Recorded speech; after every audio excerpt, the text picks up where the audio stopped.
Dear students, BCom Part 3rd ABST paper first, इसके बारे में मैंने पहले भी बताया था। ये पेपर कंपल्सरी पेपर है जिसमें हमें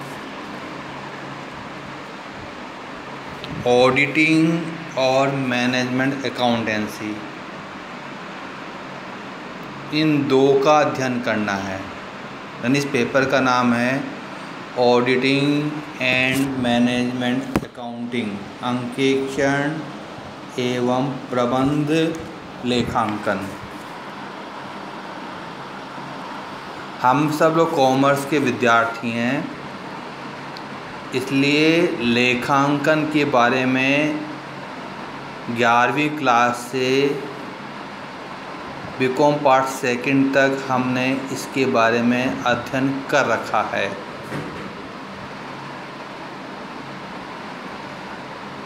अंकेक्षण, चूँकि कॉमर्स के विद्यार्थी हैं इसलिए अंकेक्षण यानी ऑडिटिंग ये भी हमारे लिए कोई नया शब्द नहीं है। लेखांकन, जैसा कि आप सब जानते हैं कि पुस्तकों में एक निश्चित अवधि में जो ट्रांजैक्शंस हुए हैं उनको निर्धारित नियमों के अनुसार पुस्तकों में लिखना, उनके आधार पर ट्रायल बैलेंस बनाते हुए trading and profit loss account बनाएंगे, जिससे हमें पता लगेगा उस निर्धारित अवधि में हमको प्रॉफिट या लॉस हुआ है।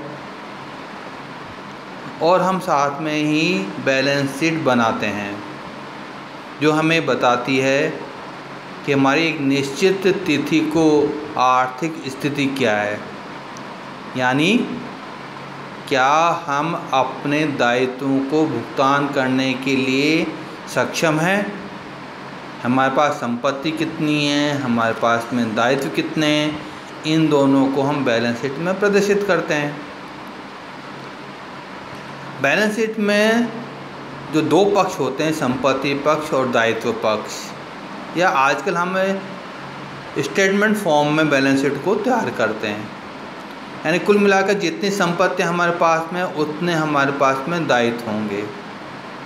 अब कई बार विद्यार्थी बड़े कंफ्यूज करते हैं कि साहब पूंजी तो हमने लगाई है, इसको लायबिलिटी क्यों मानते हैं हम, जबकि तो हमारी संपत्ति होनी चाहिए। तो आप सबको पता होना चाहिए, लेखांकन का एक सिद्धांत है कि व्यापारी और व्यापार ये दोनों अलग अलग हैं, एक नहीं हैं। व्यापार को जो कुछ भुगतान करना है वह उसका दायित्व है, चाहे वह तीसरे पक्ष का यानी लोन वालों को लोन ले रखा है उनको भुगतान करें, कोई क्रेडिटर्स है जिनसे माल खरीद रखा उनको भुगतान करना हमें।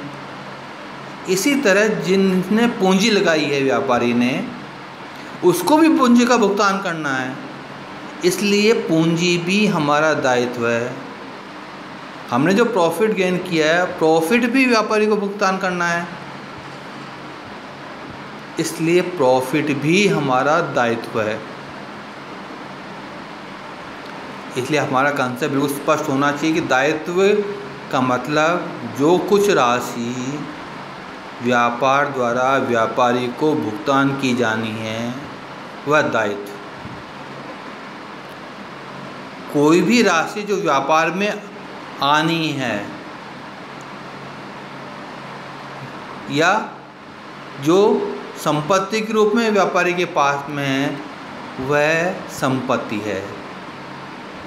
जैसे डेटर्स है हमारे, इनसे पैसा वसूल कर सकते हैं हम, करना है हमें, इसलिए डेटर्स हमारे लिए संपत्ति हैं। हमको लॉस हो गया है तो हम लॉस को असेट साइड में दिखाते हैं कि लॉस कौन चुकाएगा, यह व्यापारी चुकाएगा, व्यापार को चुकाएगा। व्यापार तो प्राप्त करेगा।